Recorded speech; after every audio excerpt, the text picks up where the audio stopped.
Ninja Turtles Fall of the Foot Clan on the Game Boy, video 1. 4, 3, 4, 3, 2, 1. Wait, how do I go back? L, S, L, Q. Yes.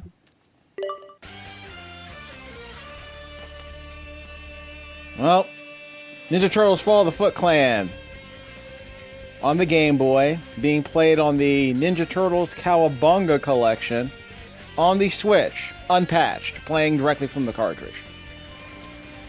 I've done some really stupid things over the last couple of years when it comes to recording content, and one of the stupider things I've done was play a Game Boy Advance game called Mega Man Zero on a 4K television, a 40-inch 4K television on a PlayStation. We're going to do something a little bit stupider. We're going to play a Game Boy game on a Switch, which makes a bit more sense, if I'm being honest.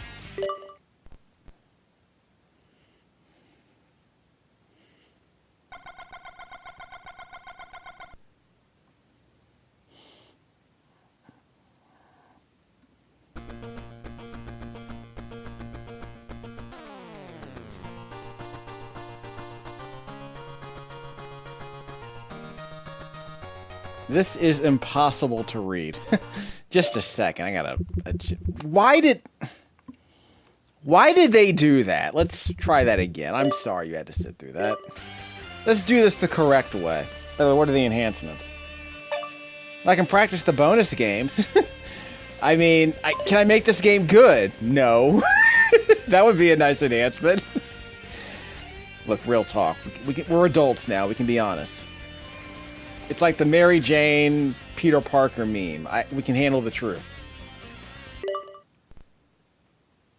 There you go. That's how it's supposed to look. Why would the widescreen be the default?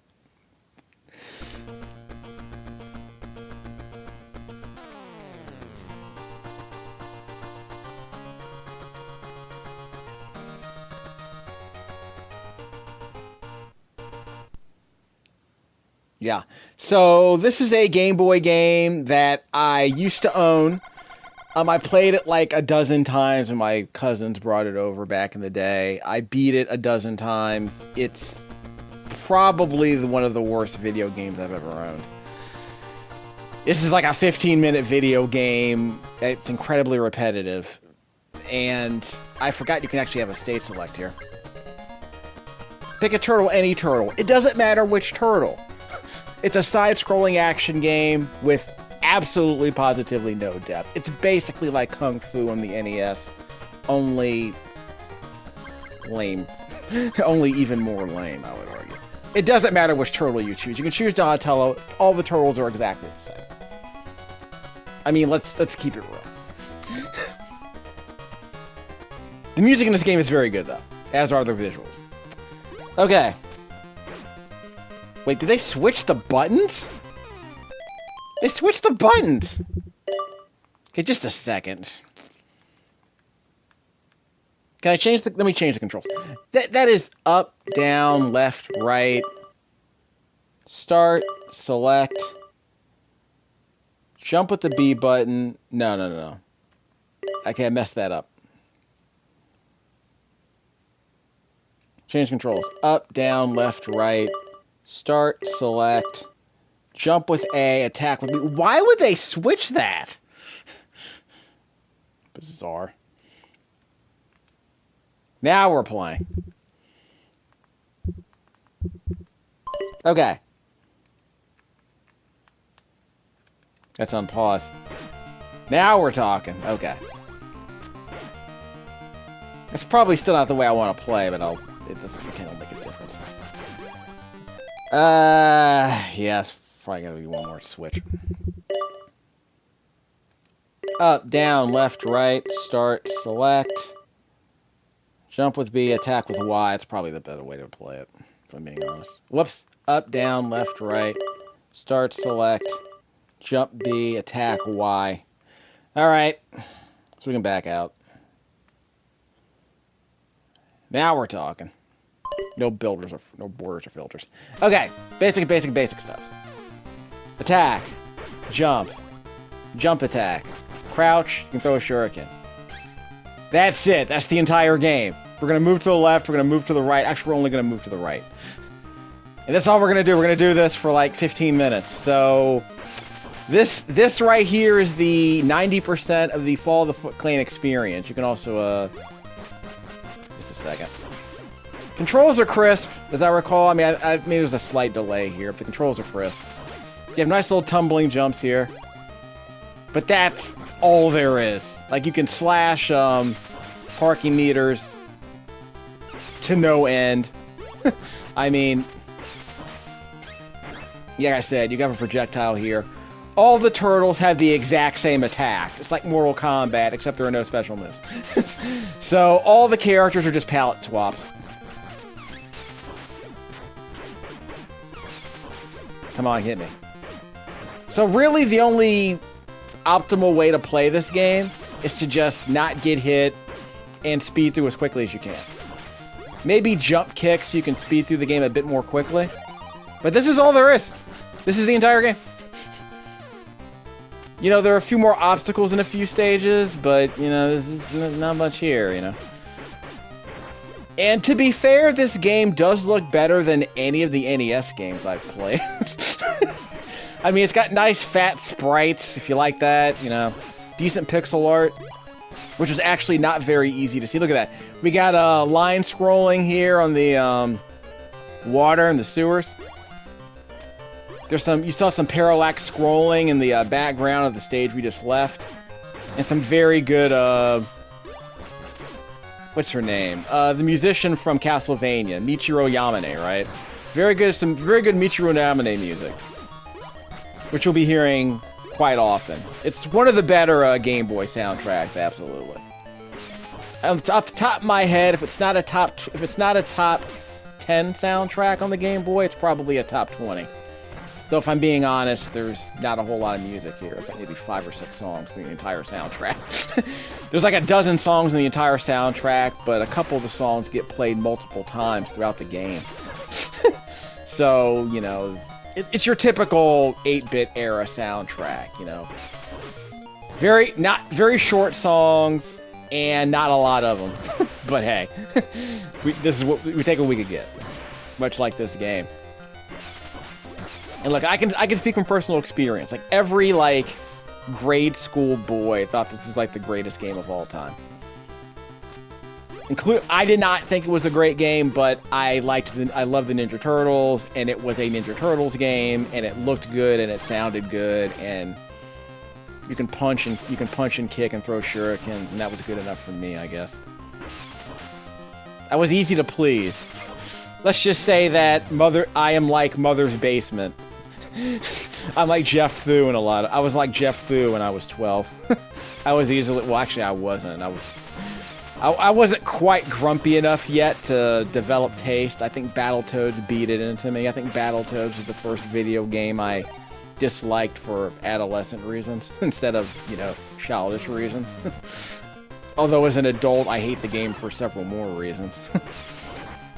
But this was a game that I disliked as an adolescent for all kinds of reasons, and as an adult, I like it even less.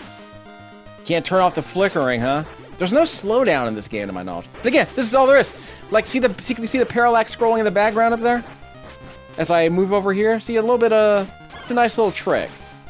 You got the wall moving at a different speed than the buildings in the background. It's a nice parallax scrolling effect. And remember, this game was meant to be played on a blurry spinach green screen. The select button doesn't do anything, does it? I want to say it doesn't. Select button doesn't do a darn thing. So remember, this game was meant to be played on a blurry spinach green screen, so the characters probably should have been big, so that they're easy to see, and the speed of the action had to be slow enough so that you can kind of see everything that was coming at you. So this game couldn't be as fast as Kung Fu on the NES, because the screen real estate was so small, and the sprites were so large, that you had to compromise the game in a million different... What? Oh yeah, that's the secret area. Yeah. Every stage is a secret area. But again, there's not a whole lot to it. It's like, you know, sometimes you go backwards to get to a secret area, but it's very simple.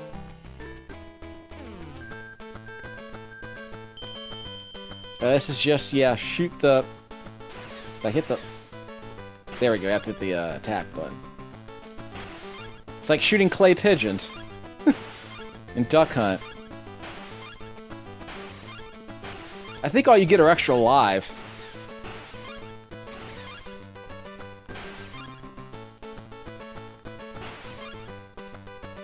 I think I have unlimited ammo, too. Qualified. I got my life refilled. Okay, that's all it is. And you get the satisfaction of knowing you completed something. So there is that as well. And there's pizza right there. Brick. You can hit the bricks.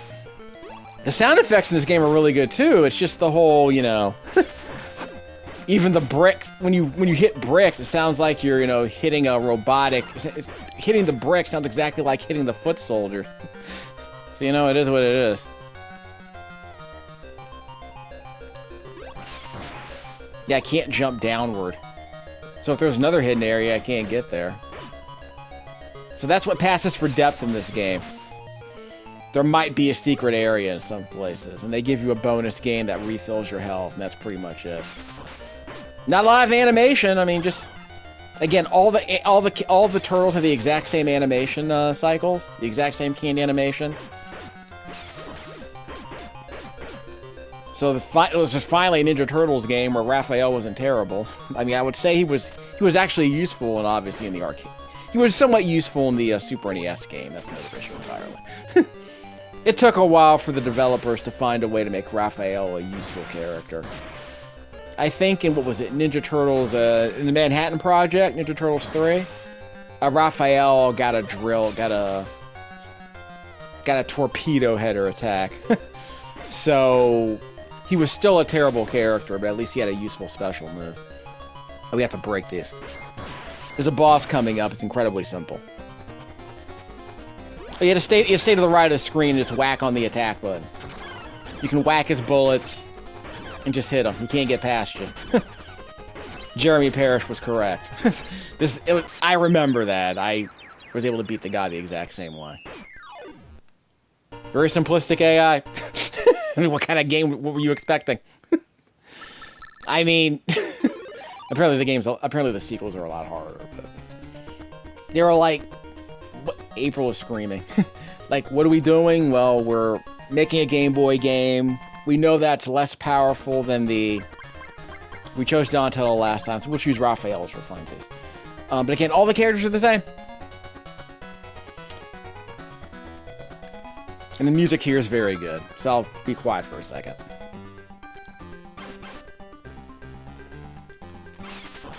Drew Yamane for days.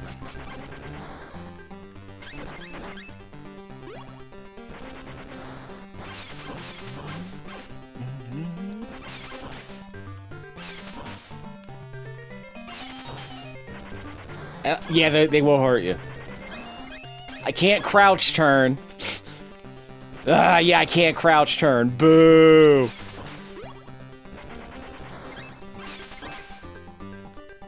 Yeah, I can't crouch turn. Ugh. So of all the other problems this game has, you can't freaking crouch turn.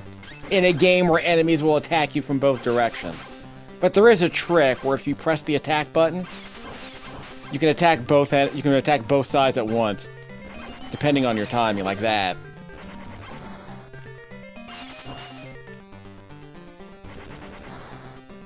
Got it.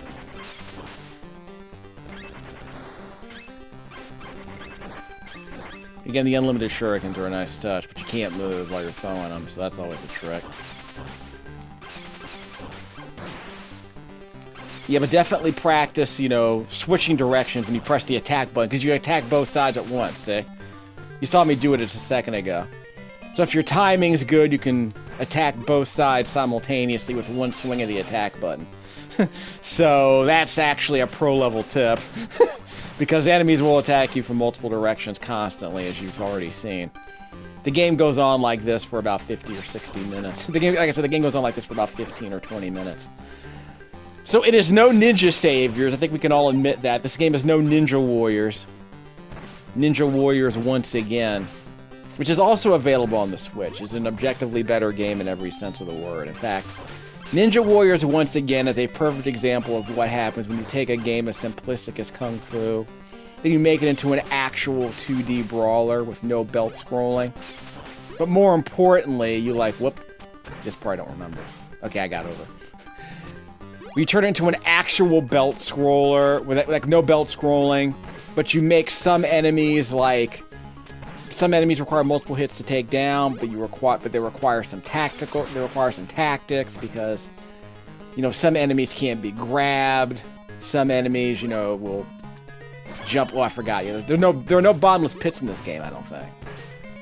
But like enemies will constantly come at you from multiple angles. They'll constantly back away from your attack distance.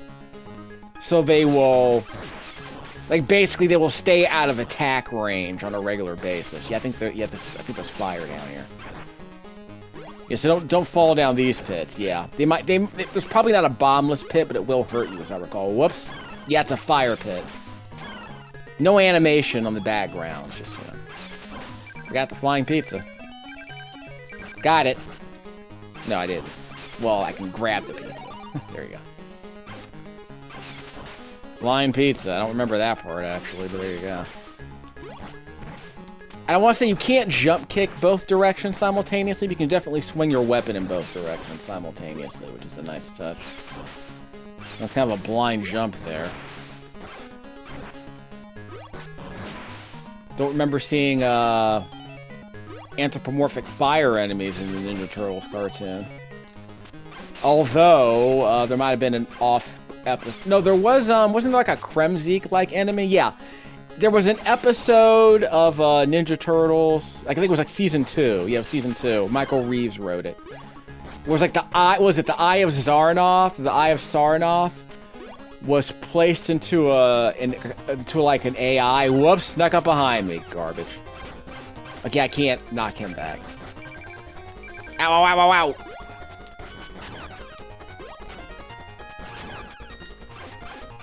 I got him. Yep, there you go. That's how you do that. And there was an AI, like the evil computer in Superman 3, same principle.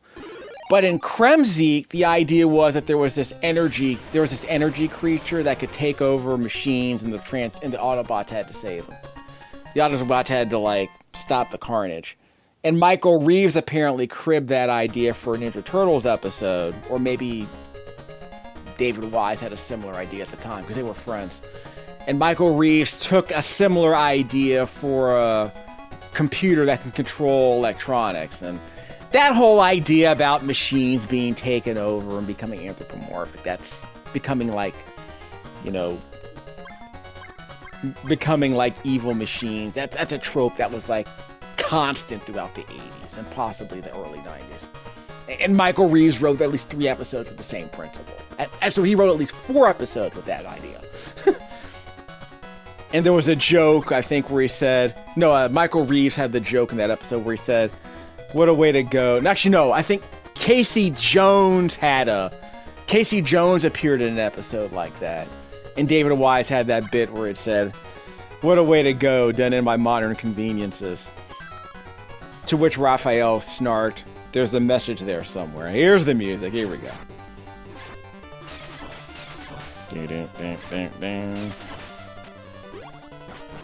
Whoops. This is a bad angle. Then you're gonna get that parallax scrolling in the background, which is a nice touch. I admit it looked more impressive on the Game Boy than it does on the NES, but... The NES game didn't really have any parallax scrolling in the, Ninja Turtle games, I want to say. I'll double check. Well, the first 2 games didn't have any parallax scrolling. But if nothing else, it maintained a little bit of added a bit of visual interest to a game that otherwise had very little. Because, I mean, these backgrounds are mostly white, because remember, on the Game Boy, that blurry spinach green screen, it was very hard to make out fine details, and any fine details you added, you can whack those bricks when he throws them at you. But any fine details you could probably see when you weren't moving would completely become a complete blurry mess as soon as anything started to move. Because as soon as anything moved on that screen, it just became a blurry, incomprehensible mess. An unparsable mess on that terrible screen. So trust me, I mean, this game looks decent here. It looked awful on the Game Boy, because the original Game Boy screen was terrible. Like, it was objectively bad. Like, people who played video games for a living couldn't even play a lot of Game Boy games because those screens were just so awful. They're just hard to see. And God forbid you actually play a video game that was actually difficult. Because it's so hard to see anything move on those god-awful screens. And people complain about motion clarity in the modern era on flat screens. Think about how bad it was in the freaking Game Boy. You couldn't even see what you were shooting at. Like, remember that Gradius game? What was it? Like, the Interstellar Assault? Nemesis was on there too? It's like, how could anyone see those tiny little bullets? That game must have been awful. I mean, I'll find out later when I get around to playing it. Ah, got him. Ow. Okay, he actually might get me. He might kill me.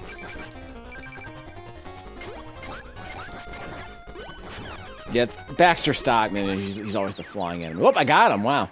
Oh, the enemies only have 5 pips of health. I have, like, what? 8? Well, there's your problem. He's completely overmatched. I mean, like I said, some of the character art is good.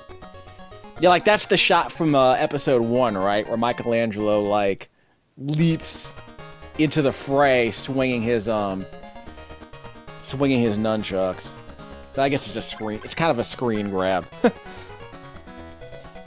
That's what I mean, like, there is a bit of polish to this game, as brutally simplistic as it is. But it's like, it's just kind of wasted. Yeah, I haven't chosen right. But you see, I'm choosing a different turtle every stage, and they're all the same. Every single turtle is the same. And there's a bit of parallax in the mountains in the background here. Might be able to see that. He has a little bit of parallax on those tiny mountains. Those tiny gray streaks you see in the background. I mean, for fun. I mean, to be honest, like I said, there's some decent pixel art in this game. It's it's this high contrast pixel art they got. Like, the logs look fine. The little see the dirt above my head looks pretty decent. And that's a surprising amount of detail in these very low resolution monochrome visuals they got going here. Like, the foot soldiers look decent, the turtles look surprisingly good, even though they have no pupils, but, you know. Again, there's a lot of detail you can't make out. They tried to add more detail for the sequel, which we'll play later, which is god-awful. It's arguably worse than this game. But that's an example of a game that tries to be more ambitious with the visuals, but it just doesn't have the, the character design's just terrible in that game. Well, I'll show you that later. But God, that game is... I'll tell you what, it looked kind of good in screenshots. But when you actually see it move, it looks like the jankiest piece of bootleg crap you've ever seen. Like, the character art is just so terrible in that game. It looks like they were forced to swap out the sprites. It's like they brought on someone new, a new character designer, to make the turtles look a bit more detailed and more distinct, and they failed. But they were reasonably detailed. Like, it's kind of hard to describe. You have to see it. But these are the best looking Ninja Turtle sprites in a Game Boy game. Like, even Radical Rescue, they had to cut back on a lot of that stuff because the sprites were smaller so that they can make the game more ambitious. Because it's a Metroidvania. You wouldn't want to play a Metroidvania game with sprites this large, because the screen, you wouldn't be able to see enough of what's on screen. Like, back when the Game Boy, this is like a Game Boy launch title in the US, I want to say. I'll double check the date. But when the Game Boy first came out in like 1990 or something, when it first came out, developers were like, okay, this hardware is less powerful than the Famicom, but the screen is puny and it's like very blurry. So it's like, okay, so basically the pixel count, like the size of these characters is reasonable, because I want to say the resolution on the Game Boy is about half the resolution of an NES, maybe a bit, maybe it's about 75%. So you can make the sprites about, so a sprite this big is about a little bit bigger than what you would see on an NES, I want to say. But the screen's so small that it really doesn't make a huge difference in terms of, you know, in terms of like memory. Like, you aren't drawing a huge, highly detailed sprite because the number of pixels you need to draw this sprite aren't that much. Like how tall do you think the sprite is? Like maybe like 40 pixels high? How tall is that? Like, how tall is your average sprite on an NES game back then? Maybe 30? So the idea is that you want to make the characters visible on this blurry spinach green screen that the Game Boy had. But you also had to make the, you know, the levels, you also had to make the play field large enough so that people could see what's coming at them. Like, you have to be able to see this crap. Whoops. No. Back out. I have to redo this level. I mean, I could just rewind. But the game does a lot of this in the last couple of stages. There isn't much to it. I mean, it's just you just have to keep doing that over and over again. Just hit enemies on both sides over and over again.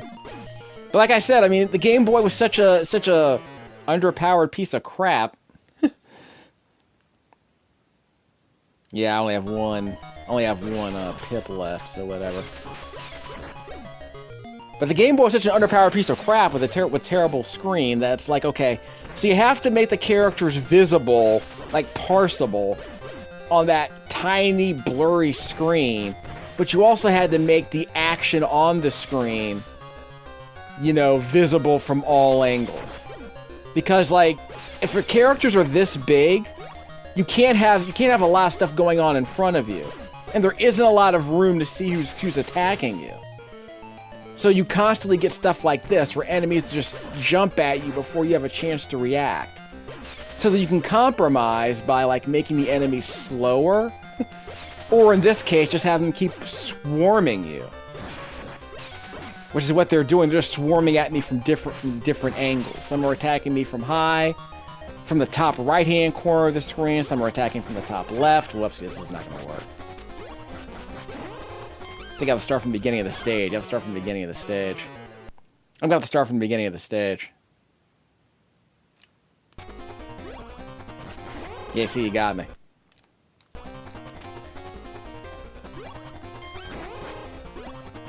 Ow. He just puts up his sword. But again, there's not much to him. He just does that over and over again. See? I mean, there's not a lot I can do here.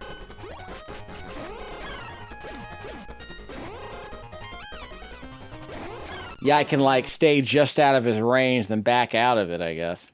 Well, let me at least show you the death penalty. Like I said, all the Ninja Turtles are the same.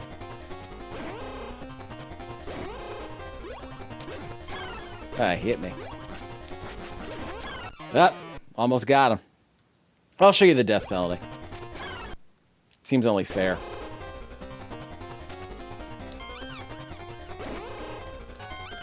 Yeah, I'll show you the death penalty.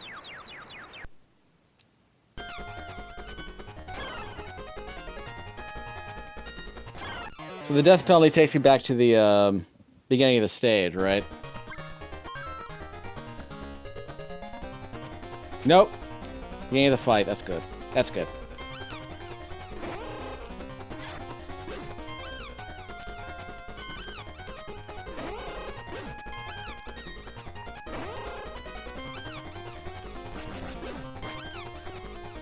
Ow.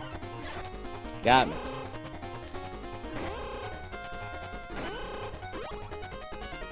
Die! Got me.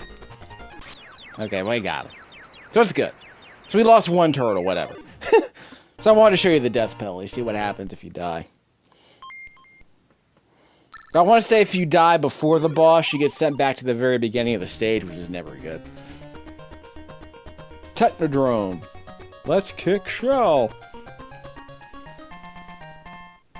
Total invention for the cartoon, obviously. I think David Wise came up with that. I don't remember. I do love this music, by the way.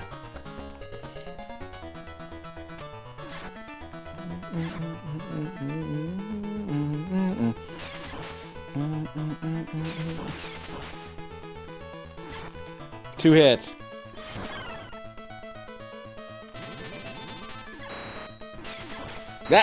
Stupid.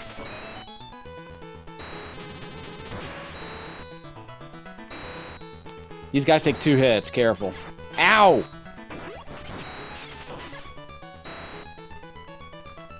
Ow! Yeah, this gets pretty nasty. Might want to keep jumping in some spots.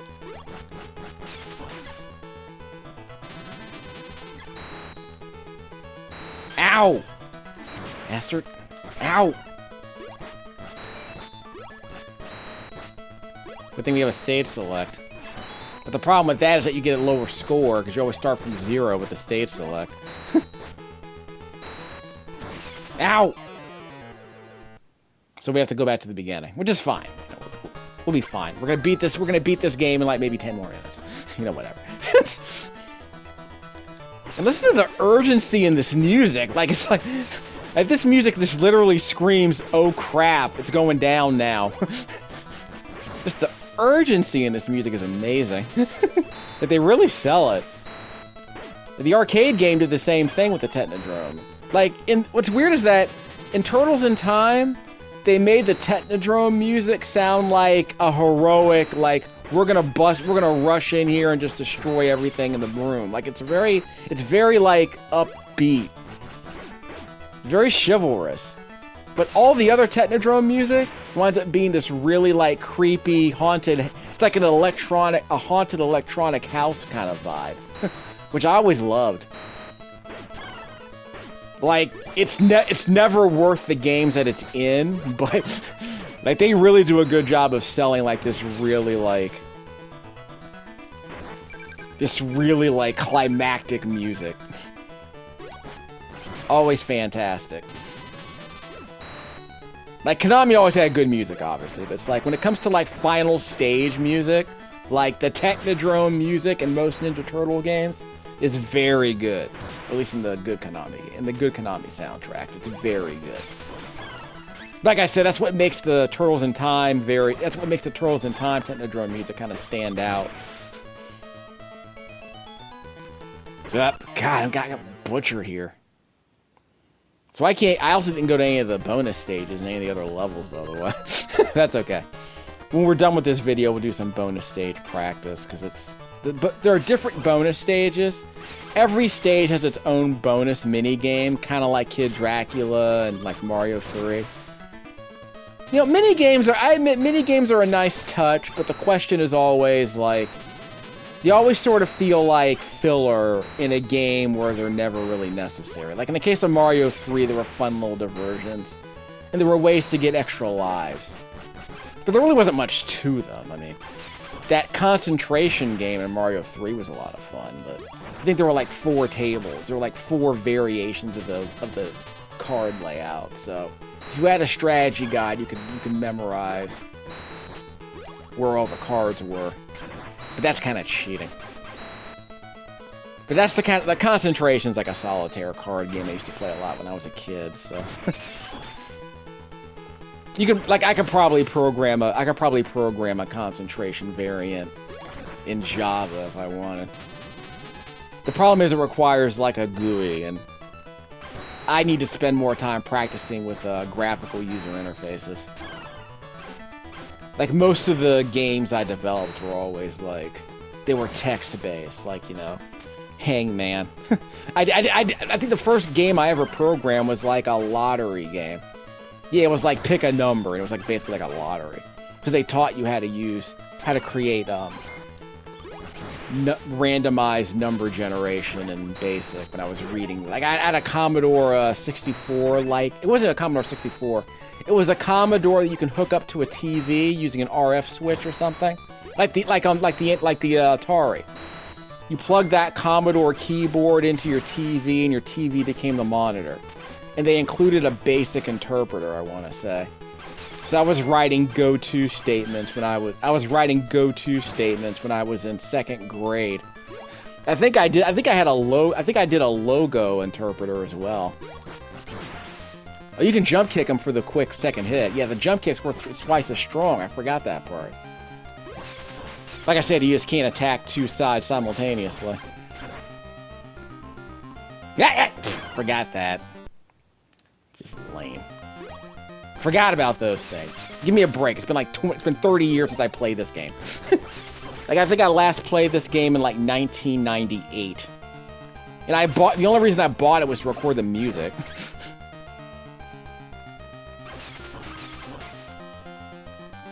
In fact, that was the other thing I loved about this game, is that the music was in stereo. So I got to hear, it's like Batman on the Game Boy.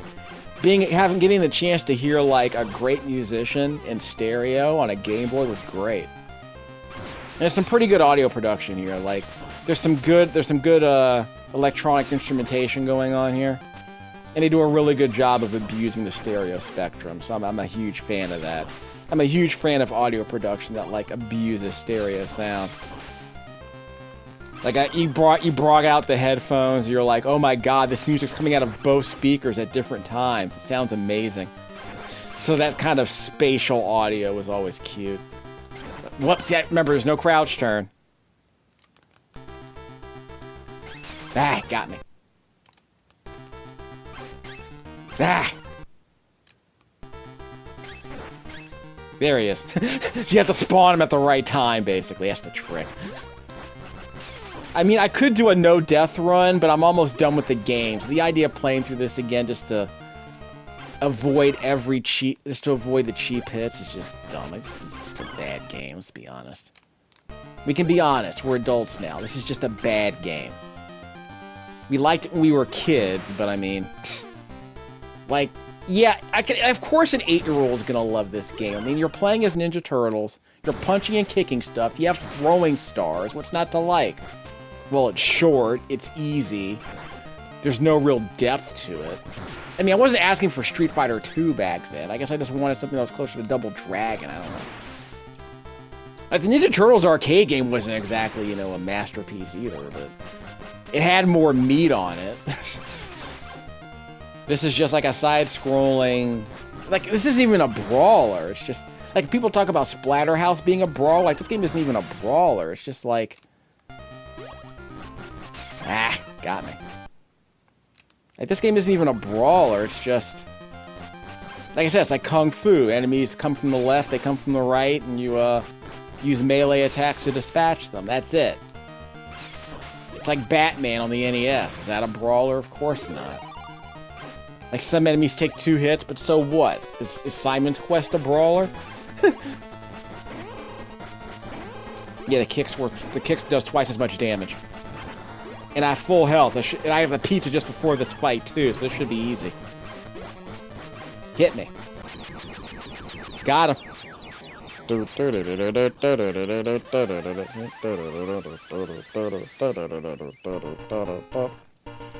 By the way, the music for the arcade game is in stereo, and I had no idea.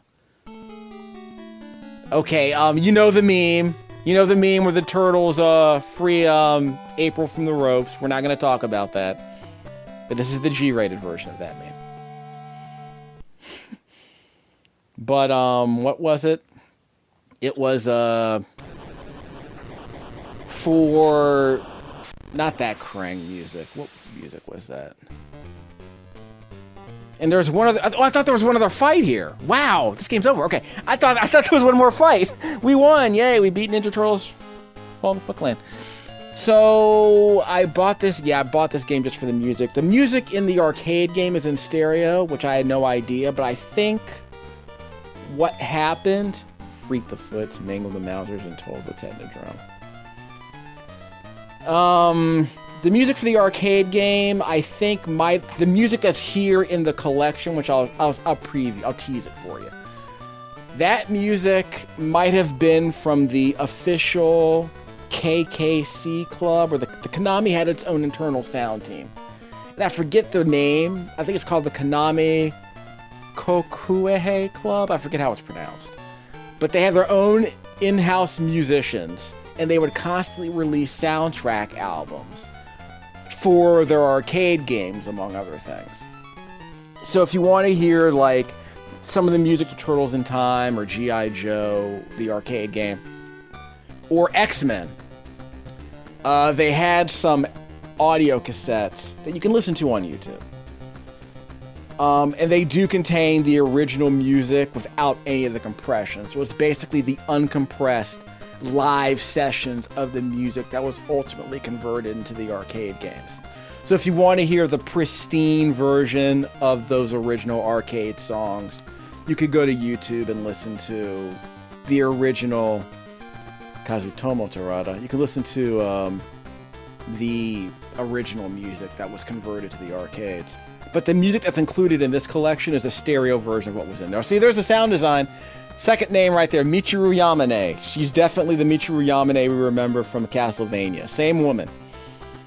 And I think she worked on Bloodstained, Ritual of the Night. So Michiru didn't do all the music in this game, but I think she did most of it. And she probably did the good stuff.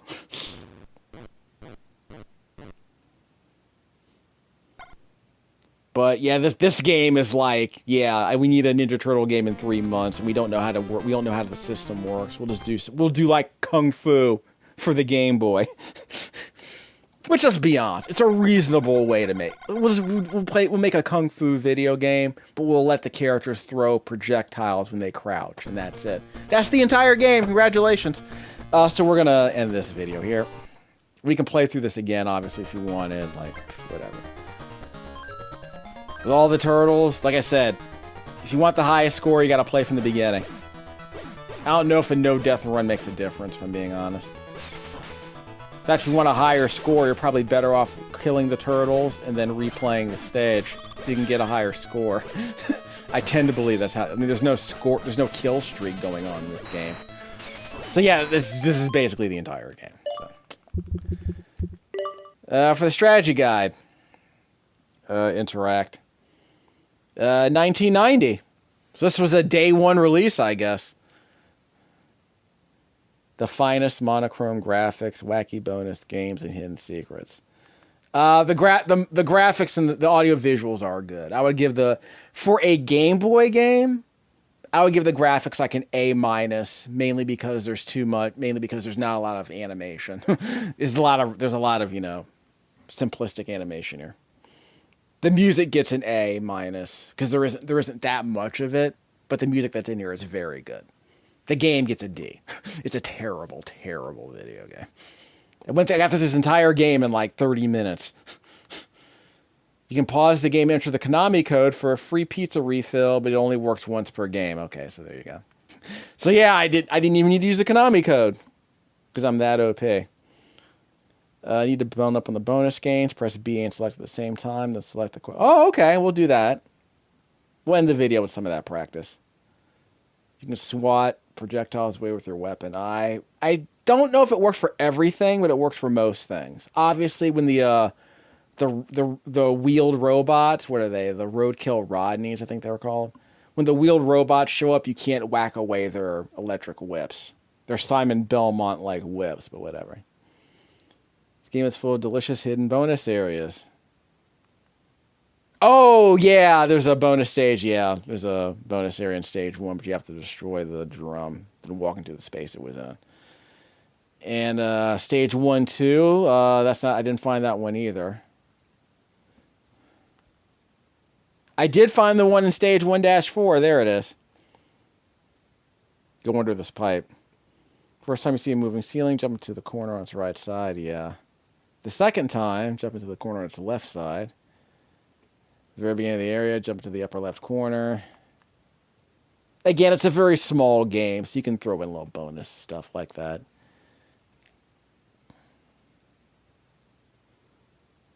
Yeah, so the simple stuff. Just turn around, jump to the left. You might actually find a secret area there. That's it. That's all you get. Can we just press A to watch? What does that mean? What am I watching? Am I watching the screenshot?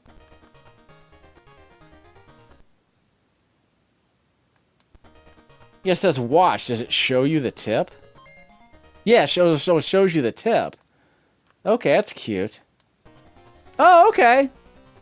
Let's pretend that you even needed to know any of this. But yeah, it shows you how it works. That's nice. I like stuff like that. Doesn't show you any of this stuff, though. But this is like Nintendo Power-like stuff. And I'm a fan of that. By the way, the original NES game for Ninja Turtles, there's a strategy guide that includes maps. We'll show you that a bit later. But yeah, I mean, there's nothing... I mean, this game does not include a manual, but let's pretend that we even needed one. I mean, did we even need one? But the whole widescreen BS is some garbage. I don't even know why they bothered. Do I want to I'm capturing this at 60 frames a second. Do I even need 60 frames a second? I'm going to say no. Not for this game. I mean, I might include it as 60 frames a second anyway. Like if I compress it to like H.265, I'll probably wind up getting like... Yeah, select the question mark in the in-game level select to practice the bonus games. Okay, so I don't have to use any special codes. What happens if I switch? That's the Game Boy version. I mean, that's the Japanese version. I forget. Did the Game Boy allow you to play Japanese games? Like, was there any region locking on it? Because I don't remember. I want to say the Game Boy Advance had no region locking. But I don't remember if I actually bought any Japanese games. I think I bought Final Fight 1. I think I bought the Japanese version of Final Fight 1. Because I think that was the version of the game that I owned on the Game Boy Advance.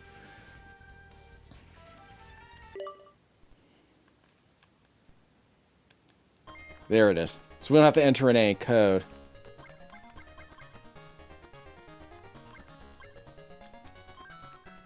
There we go. So we did bonus game 1. So let's try bonus game 2.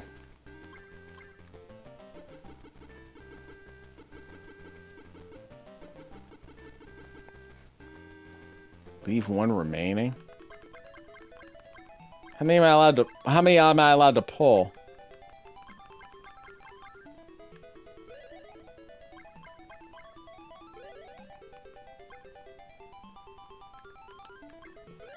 Okay, that was the... What? So I just... Okay, I won. That's amazing. That was bone-crushingly stupidly easy. So there are only 3 bonus games, huh?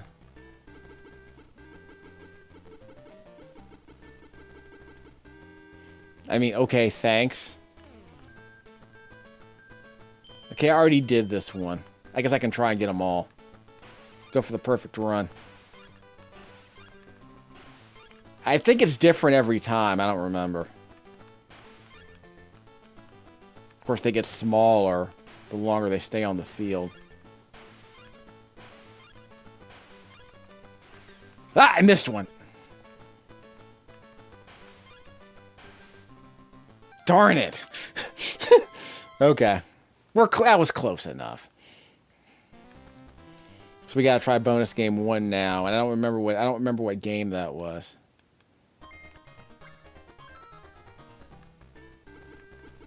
Ten chances to catch the number. Okay, this might be the hardest one. 500.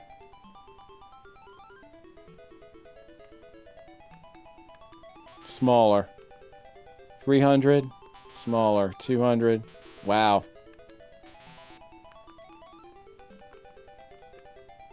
This is like a binary search, huh? You gotta be kidding me.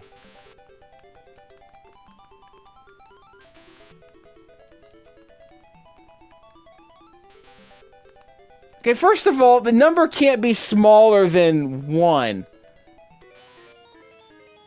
What? Oh, I think he meant the number that I chose was smaller than the one he wanted. Oh, so it was probably bigger than 500. So the number I chose was smaller than the one he wanted. Okay. Okay, so that explains that. That's why you need to practice. Stupid video games.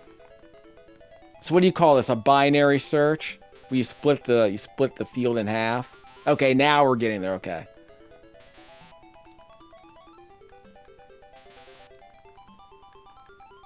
Okay, now we're getting there. Okay.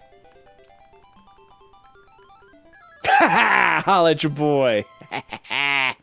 So again, you just pick a number that's about halfway, and then you start subdividing it. I forget, there's a special kind of sort. I think it's called a binary sort, or there's some kind of weird sorting algorithm that cuts the field in half, then cuts the number of items in half, then sorts that, and then subdivides it again, and then sorts that smaller bit. So I forget what it's called, but it's cute. Like, learning about those sorting algorithms was kind of fun, although I always hated a tree. I despise tree sorts. I despised creating them. I despised them. But some sorts were fun. Bubble sorts were interesting, but they're not very efficient. And reading about other sorting algorithms is actually kind of fun. It's all about figuring out the situation you're in, and then figuring out the most efficient sort for the number of items you're sorting. Like how big is your pool of items, and how mucked up is it when you get it? That kind of thing. So we'll do a quick check on some other things.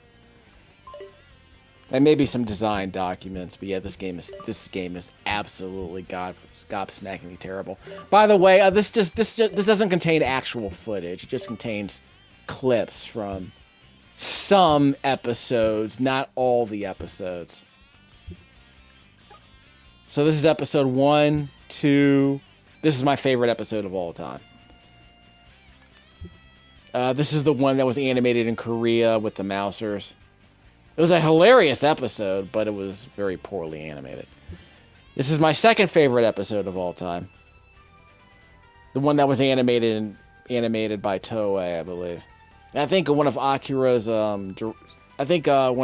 sequence directors did this one. And the fifth one is pretty violent. Like, I remember there's a bit where Bebop and Rocksteady, like, grabbed the turtles by the throat and then threw them head first into a wall. And I think there were a couple of bits that were a little bit more violent than that. And then there was a part where, Krang just starts, punching random skyscrapers just because, which is that's David Wise doing his Gojira loving tropes. But episode 5 is a much better looking episode than I remember. In fact, that was the episode I seem to have forgotten, because I practically memorized episodes 1 and 2. And episode 4 was, like I said, was always one of my favorites. Let's see, this was, Return of the Shredder.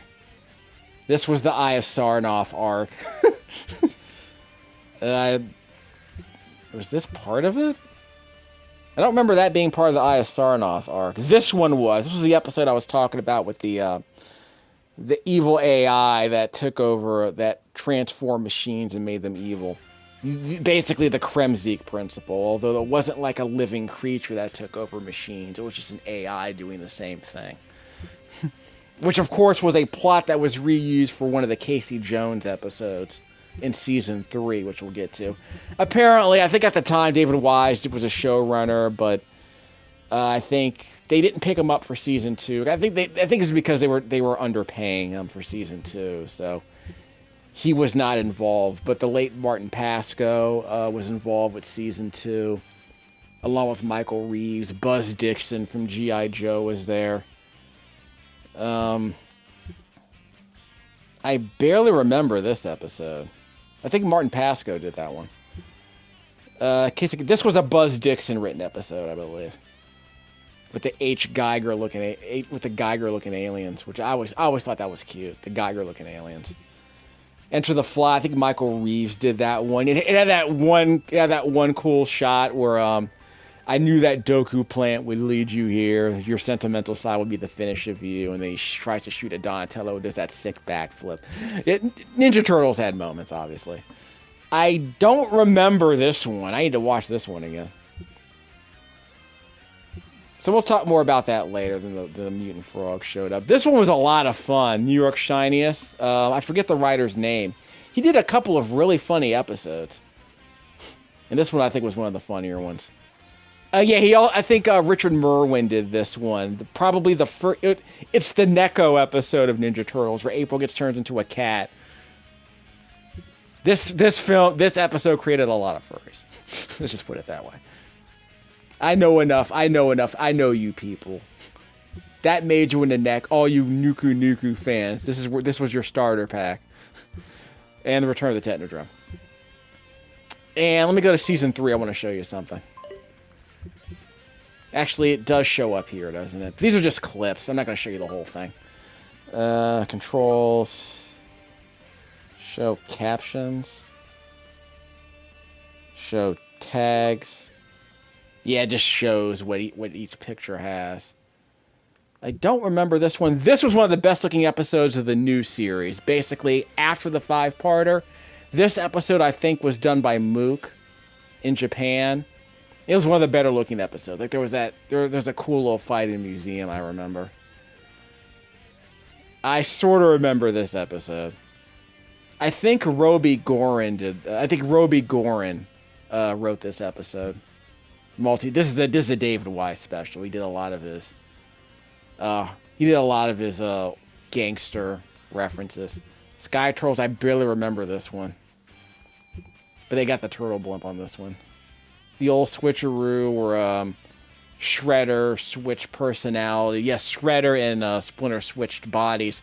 But each character kept their voice. So what happened was they did the whole thing where Peter Renaday was imitating Shredder's performance, and Jim Cummings was imitating Master Splinter. So it's like Face Off with Nick Cage and John Travolta. They had the characters playing both roles instead of having Shredder's voice come out of Splinter's body. Burns Blues. I barely remember this one. Fifth Turtle. I never liked Zach, but he was an audience insert character, but I never liked him. When I did my Ninja Turtle video games, I always included him because he was part of the ensemble. I never understood the Rat King. I understand him more now as an adult, but as a kid, I never understood it. As an adult, I'm like, okay, I guess he's a homeless guy who's gone crazy, but they always kind of just made him seem like super cartoonish, and I never liked him. Was this the episode with the clone of April O'Neil, who was a princess? Yeah, the models April looks completely different in this episode. I think they got a completely different animation studio for that. Yeah, I remember the Big Mac. Ninja Sword of Nowhere, where the sword that can cut through space and time. Yeah, this is fun. I think David Wise did this episode and hated it. I think he said there were like 2 episodes. I think it was like this and the Big Zip were like 2 of his least favorite episodes. But I can understand why they did it. And then David Wise, doing what he does best, he reused the same plot for a Mighty Ducks episode 6 years later, which is a much funnier episode. Yeah, the 4 Okay, yeah, I never really... Musketeer references were like Elvis references. They were just really dumb, but... I guess the story was in the public domain, so they were always allowed to do it. Cowabunga Shredhead was a lot of fun. I think the Edens brothers wrote this. The late Michael Edens wrote this with his younger brother, Mark Edens. They wrote for Rescue Rangers, Exo Squad, Stargate Infinity, Wing Commander Academy. and of course the X-Men Fox Kids series. And I've spent too much time talking about this, so we'll get to that. They skip a bunch of episodes, unfortunately. We'll talk more about that later. For the music, like I said, it's in stereo. This is the arcade game, and it's in stereo.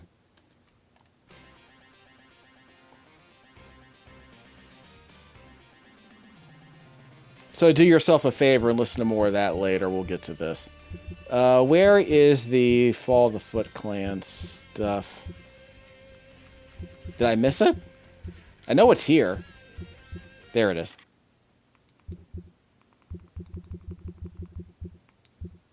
Clay shooting.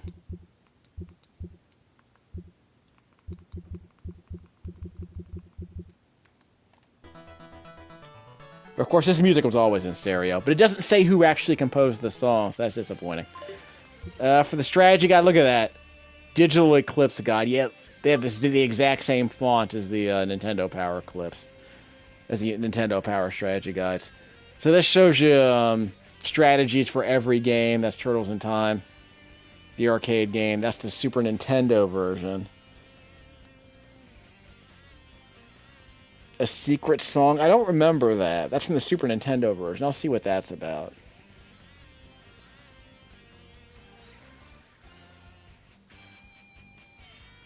We'll see what that's about. By the way, the instruction manual lied about this. Yeah, the manual freaking lied. And there was a stage select in the Super Nintendo version? I don't remember that. Maybe it got hacked. Tournament fighters. Yeah, this includes a move list for every character in the Super Nintendo game. It also includes some art, I think, from the original Japanese manual, so it looks a little bit different than it did in the North American version. That's the Genesis version of Hyper. That's the Genesis version, Hyperstone Heist.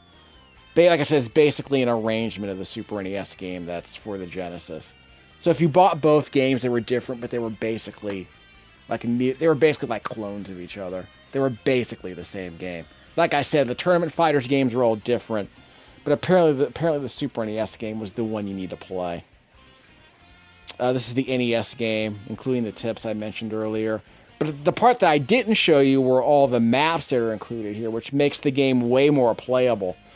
So the rewind feature and the maps make this game actually moderately tolerable, despite, you know, the bad game design and the crappy controls and the flaky frame rate and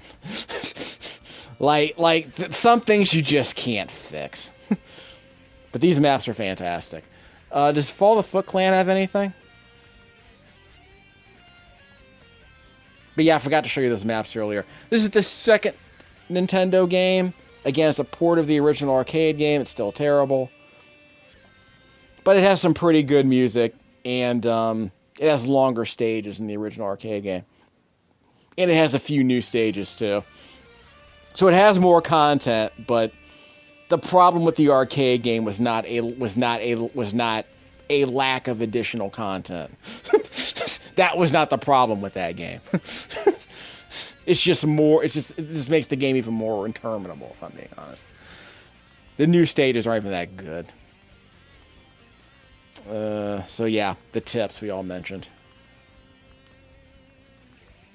And this is the second game, isn't it? Yeah, we're going to get to that later. We're going to play the first two Game Boy games. We're going to grind through the NES. We're going to grind through the second and third NES game pretty much. The second NES game is just terrible. We're going to grind through that as quickly as we can. It's really just god-awful. There's a search button on here for some reason. Are there game manuals here?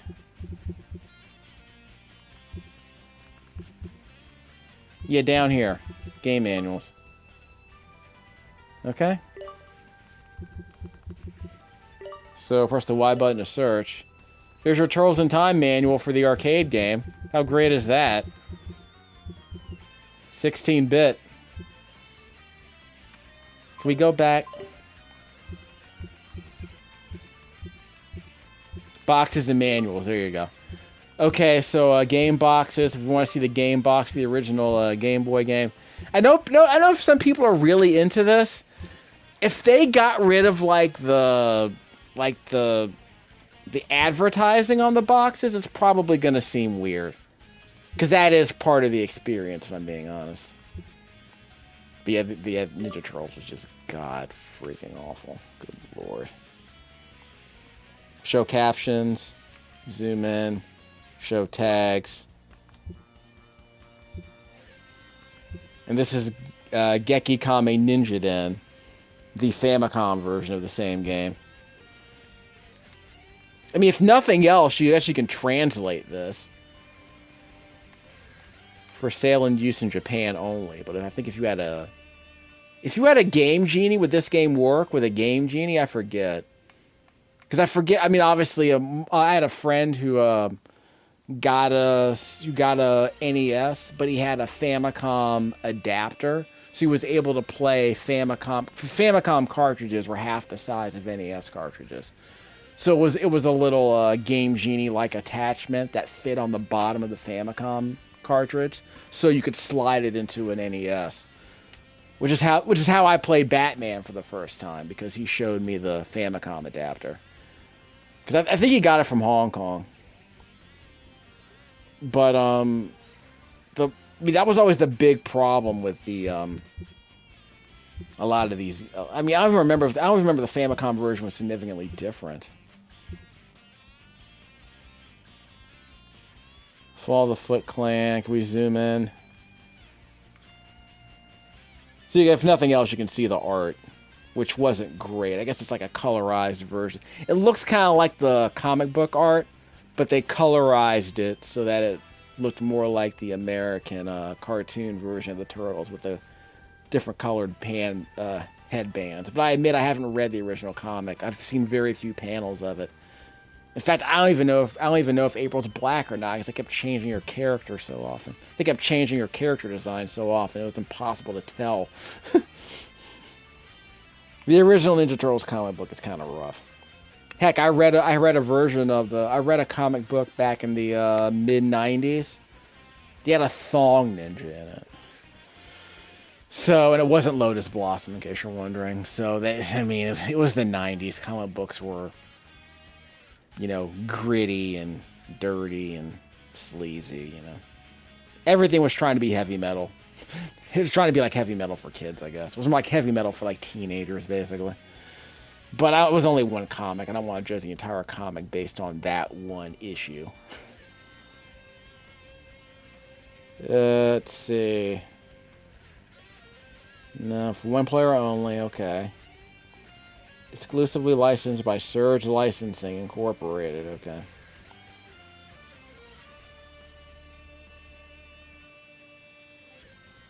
So, of course, April O'Neil was kidnapped. I mean, what else are we doing here? And if April's not kidnapped, Shredder's. If April's not kidnapped, Splinter's kidnapped. So, whatever. To rescue this ravishing reporter, you must return to the sewers. Okay. The Konami writers always tended to be a cut above. So, props to them. That's the Game Boy version. Ugh, terrible art. That's a terrible rendition of Splinter. What are you going to do? It would be kind of cool to know how much the game... I want to say this game costs like $29.99 in stores. So that was the other bit of appeal, is that if your kid had a Game Boy, you're getting less expensive games, even though they were objectively worse than the NES games. Although the NES game wasn't exactly a thriller either. And I did have this box. I don't know if it's missing anything, but I definitely have this box. But where are the manuals? Oh, sorry, they're over here. By the way, I'll mention, when I play Ninja Turtles on the Super NES, I'll show you the manual because it flat out lies. I might still have that manual, but it flat out lies about some of the moves you have. So, stuff like that. It's like the townspeople in Simon's Quest. They just flat out lie.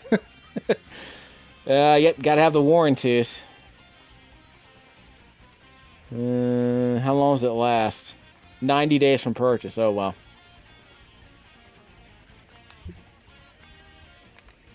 Put yourself in their shells. Chop, chop.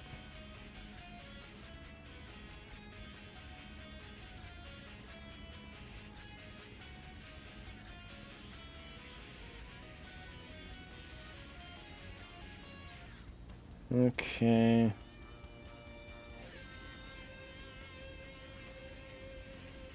Next, press the control pad up or down to assign the A and B buttons to either an attack or a jump. I didn't know it was that specific. You can change your turtle identity only after you clear the stage or if your current turtle is captured. In other words, don't try to pull the old switcheroo in the middle of a fight. Yeah, from the NES game, that would have made perfect sense. Remember, you can begin your reptilian rescue for any stages. However, to experience the grand Tortoisian finale, you must begin at stage 1 and make it non-stop through off. Okay, fine. So, that's cute. There are bonus, not to be confused with bogus, stages hidden in the New York sewers. If you're skillful and lucky enough to do the right thing in a bonus stage, your turtle's life will be completely restored.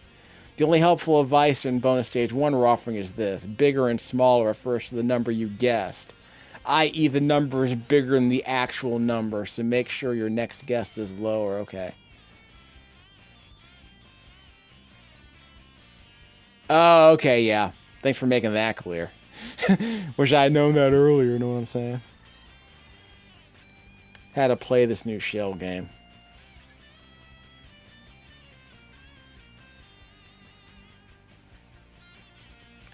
Okay, the turtle art looks like black and white renditions of what we already saw in the cartoon.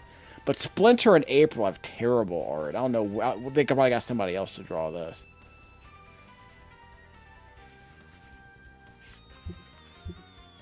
Okay, first of all, they also say he was turned into a rat by the loathsome Shredder. Yeah, it was him, yeah. He said in episode 2, it was I who made you what you are today. Don't deny your destiny, you know, the old Darth Vader stuff. High Karate Dude's life meter. Super powered High Karate Dude. They mean the boss. Anyway. Yeah, they show you pictures of each stage, but I mean, like, why does that even matter? Home of that Queen Bee, Baxter Stockman. That's funny in a way, I guess, because he's neither a queen nor a bee, but hey. We're not trying to misgender people here, are we? The first ever edible pizza box, yeah. That is cute.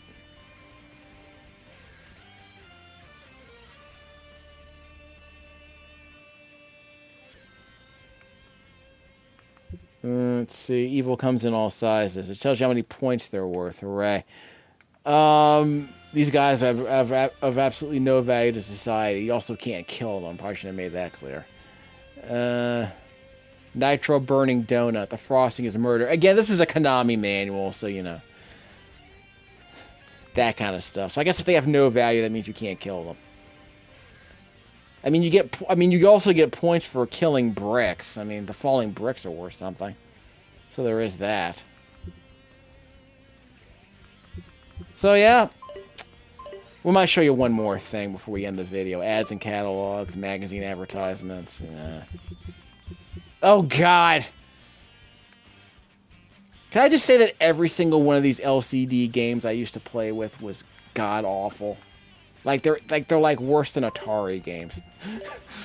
Like, you know, this is before the Game Boy was a thing, or if you couldn't afford a Game Boy, this is what your parents gave you. It's just catalog media kit. This is all NES stuff and Super NES. Yeah, no game. There it is. There is a Game Boy. There's some Game Boy advertisements, but check this out. They black out the pictures of other games, like Nemesis. And yeah, I guess that's Nemesis. I guess yeah, they blotted out the screenshots, I guess, because they don't have the rights to them. I mean, I think Nickelodeon's the publisher, so I guess they weren't allowed to show any of this. And they also weren't allowed to show any of the other handheld games from the other LCD devices, which is cute. But yeah, this game is probably no better than Fall of the Foot Clan. For no more sophisticated. There are no bonus games, obviously. So they include the text from the Nemesis advertisement, which was a a Gradius port for the Game Boy. But again, it's the kind of game that makes you wonder, can you even see what you're shooting at on that terrible spinach green screen? Here's Fall of the Foot Clan.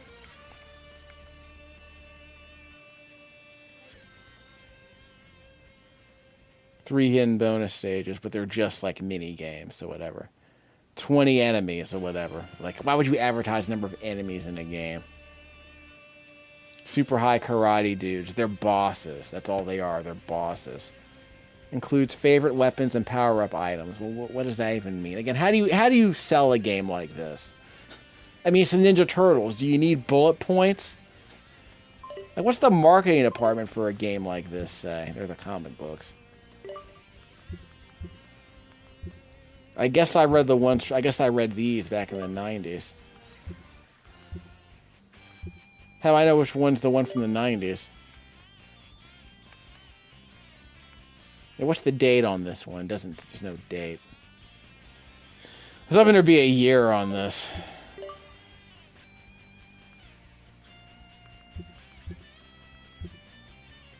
Hey, it's the Street Sharks.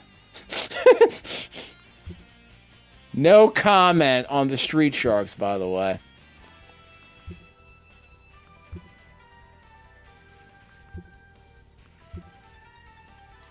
Those might be from the late 90s when they had the Fox Kids live action version, which we refused to talk about. Turtles in Time.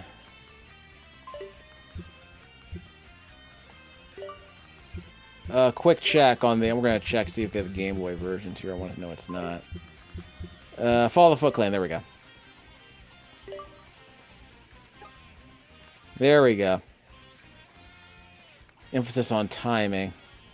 The jump timing, it has jump timing like in Athletic Span, and enemy spawn timing like in Kung Fu Master, which I want to say was a sequel to Kung Fu in the arcades, which of course got a port on the NES. What was it? I think Nintendo or HAL did that port. IREM, though, the R-Type guys, did the original arcade game. Enemies can stay defeated even when standing or ducking. Human form, okay, whatever that means. Each stage matches the setting of the story, sort of explaining the background of your missions. How each stage places as follows. Focus simply on enemies appearing left and right. Jump to avoid periodic moving cars. Garbage is scattered throughout the city. Hitting uneven terrain, okay. Sometimes the garbage can be kicked. Manholes appear during the stage, huh? Proceed under... there were no manholes. Just you reach the end of the stage and you jump off the screen. Then you wind up in a sewer. That's how it works. The underground has waterways like in Athletic Land. Okay, that's an interesting touch.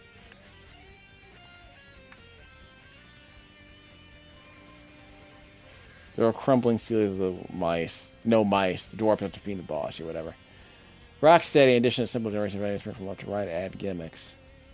In addition to the simple generation, add some gimmicks. Flying enemies just as bats. Metal drums roll down from the top of the stairs. The ground crumbles when approached the second time. I never saw any of that. Guess I got rid of it. Didn't have enough time to add it, I guess.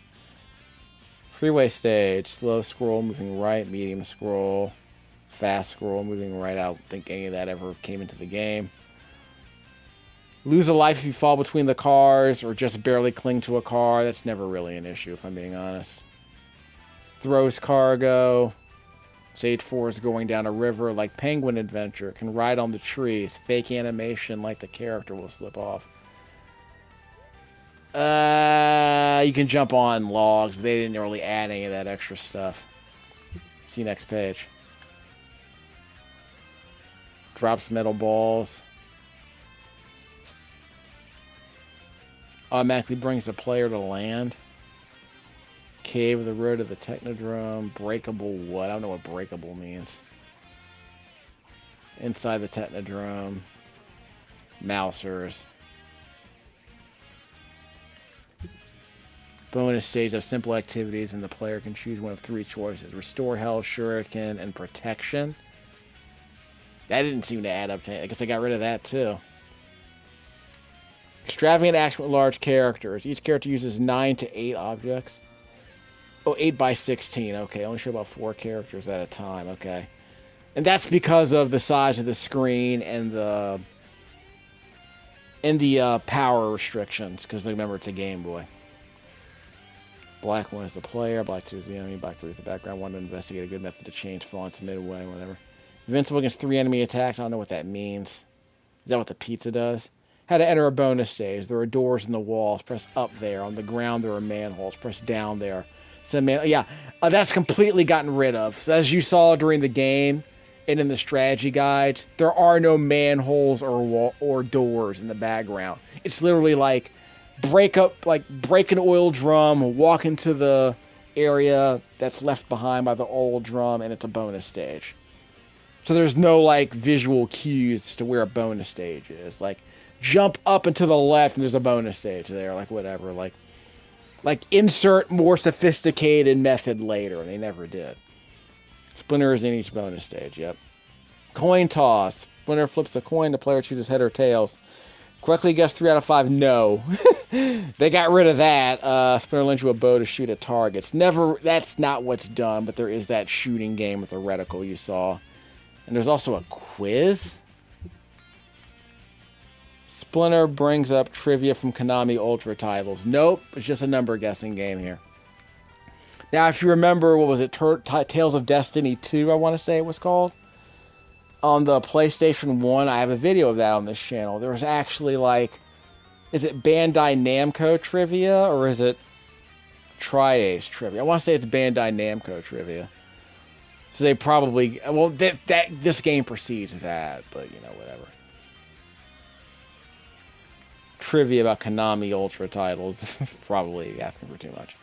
Or store power with A, release to jump, start, movement is automatic. Huh?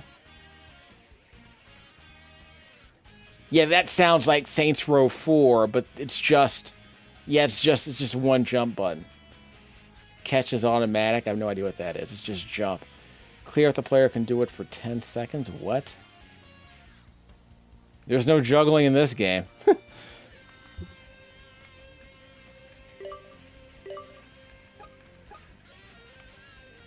48 dots. So that's how tall the character is. Okay, I forget how many dots are pixels. So I want to say the screen is what, 224 pixels? I think it's 160 pixels high. So they were pretty confident in terms of how large the sprites could be. Based on Kung Fu Master, I suppose. Floor line changes during the stage or whatever. Display item, yeah. So it uses graph paper to determine the layout of the screen. Which was very important back in the day because, you only had so much real estate. If the attack button is not pressed for a period of time, they will look towards the screen and make a face. I forget what other game did that. I want to say there was another Ninja Turtle game that did that. When you hit the wall from an enemy, mostly boss attack, enter the state, then slide down. What? You mean like if an enemy knocks you into the side of the screen? Weapon dependent pose. Okay, whatever. Details during development.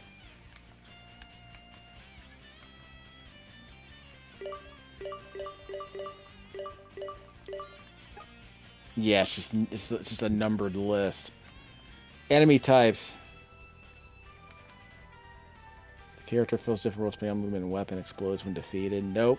Well, it explodes, but doesn't damage you during the explosion. Knocked on its butt when defeated with one hit. When defeated with a sword, splits in two. Nope, they didn't add any of that. They must have been pressed for time. Bun foot soldier. Toby Gary foot soldier. Fast moving foot soldier kick attack has longer reach than a punch. We'll see how many hit points each one has. Okay. A kick foot soldier that jump kicks. Never does any of that. Jump kicks in the player with 8 characters. Yeah, but again, the game never added any of this. Pose when landing and delays the next movement. Okay, so yeah. They tried to add some stuff here based on timing and AI, but, whatever. Manhole foot soldier, strong foot soldier, bear hugs, player over time. They didn't add any of this crap. Bonds with an electric whip. Yeah, okay. HP of 2, like I said, but a jump kick knocks it down with one jump kick, because the jump kick is twice as strong as a regular attack, apparently. Shoots flames, does something before it fires, also defeats enemies. Some foot jumps out of the way. They didn't add any of that. Attack by hitting, kicking based on a timer.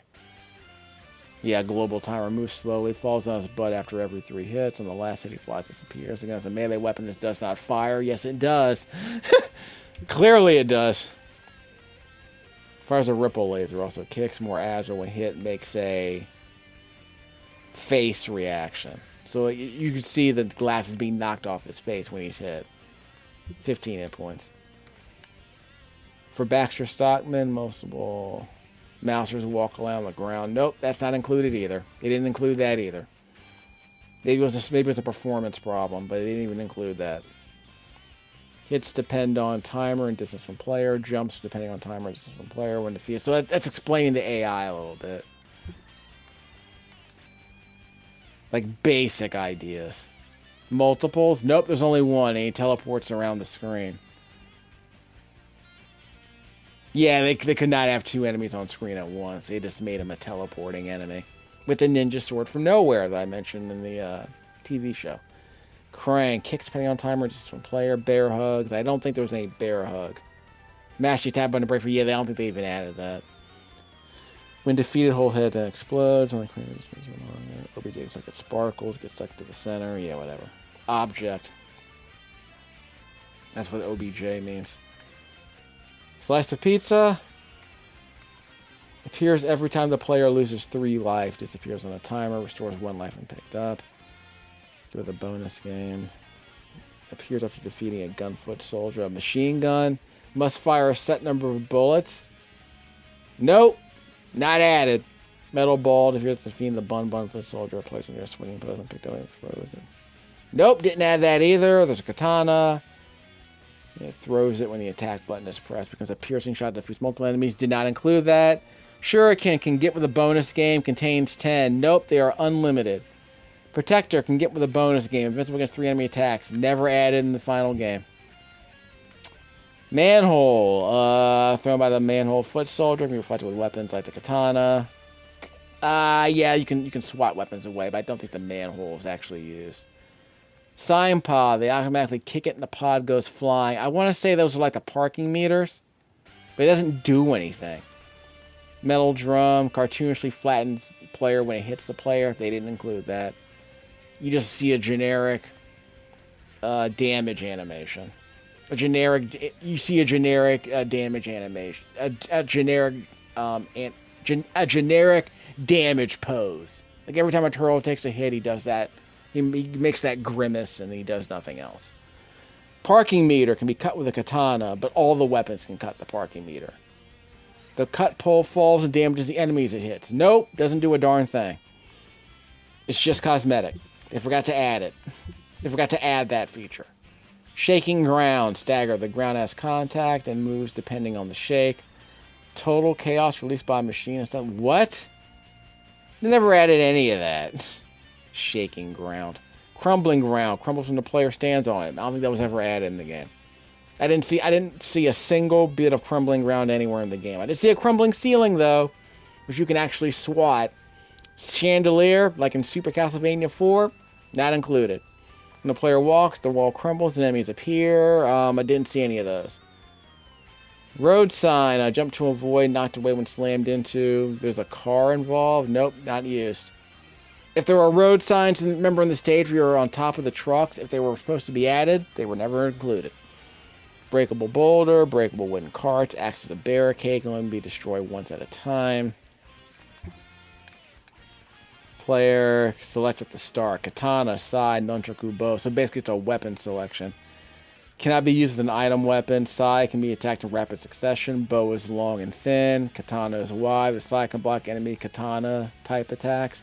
But none of the enemies have sword attacks except for Shredder, and he's a boss. Nunchaku can be thrown, can somewhat attack in rapid succession. The A button is held down, will fly in the direction on the D-pad. None of that's in the game. All the turtles have the exact same attack animations, regardless of what weapon they're carrying. Doesn't matter at all. They forgot to add that to the game or they ran out of time. Movement, kick, toss. You can't toss any enemies. You can't automatically grab any enemies in this game. Objects automatically kicked when the player comes in contact. Never done, never added to the game. Machine gun, never added. Metal ball, never added. Shuriken. It's a permanent weapon that you have just by crouching. So you have infinite ammo in that thing. They forgot to add a bunch of stuff to this game. Well, you can read this. All screens. Pause. Press the buttons up, up, down. That's the Konami code. You can use it only once a game to replenish your power. TMNT version DMG has the following 2 secret commands. It's a bonus stage select, so it tells you that. There's your map. Map for stage 2. There's a bonus game right there. Map for stage 3. Just walk to the right. Look out for vehicles to jump over. Stage 4 is a bonus stage. Yeah, right down there. The water area. There's your boss. Stage 2 with the rising and falling columns are a bonus game sit in several areas. As laid out in the... you can see the tumbling spheres, but it doesn't show you all the areas where they are. And there's your map again. With the boss. Stage 3 map, walking on the trucks. You cannot fall in between the trucks. You can't grapple onto the trucks. Like you don't have to worry about falling and saving yourself by mantling up. It's just walk to the right.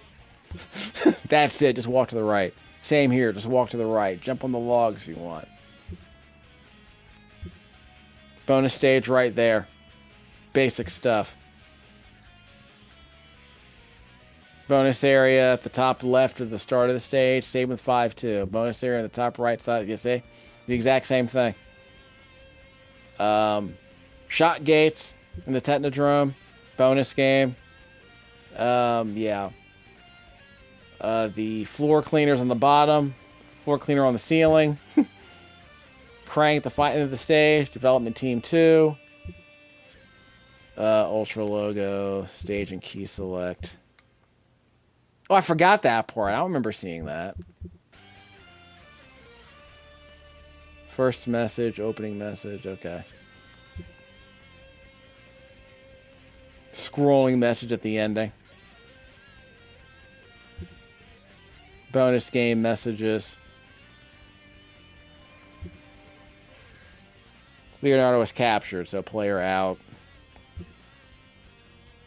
Screen text. So I guess you can just have like a bunch of like pointers to all this.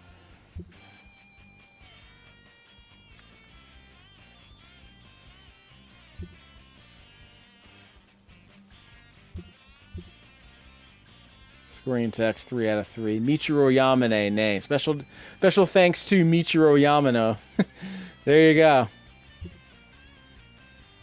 You won, staff supervisor, etc. and so forth. Yep, good old Michiro Yamane. On point, though.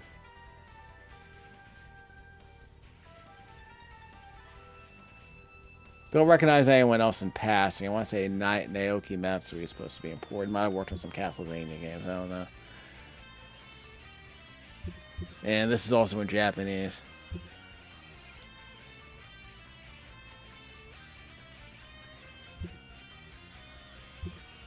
Random file, okay. So this might be all we need to see, right?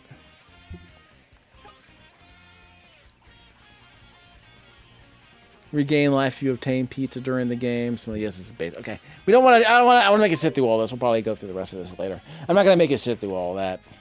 I guess I'll scroll through it really quickly. We'll go into more detail about that later.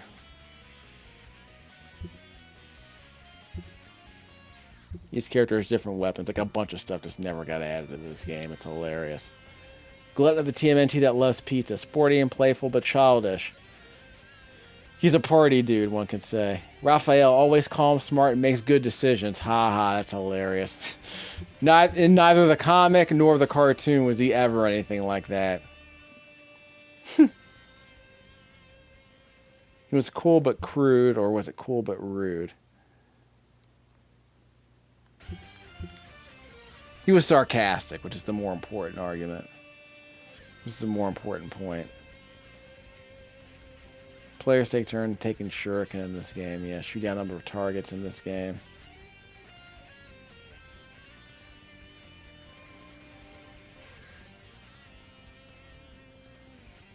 There are 7, 5, and 3 shuriken. Each player takes turns removing. Player can take multiples from the same row. Okay, yeah, well, I already established how easy that game was to win. I mean, just bone-crushingly stupid.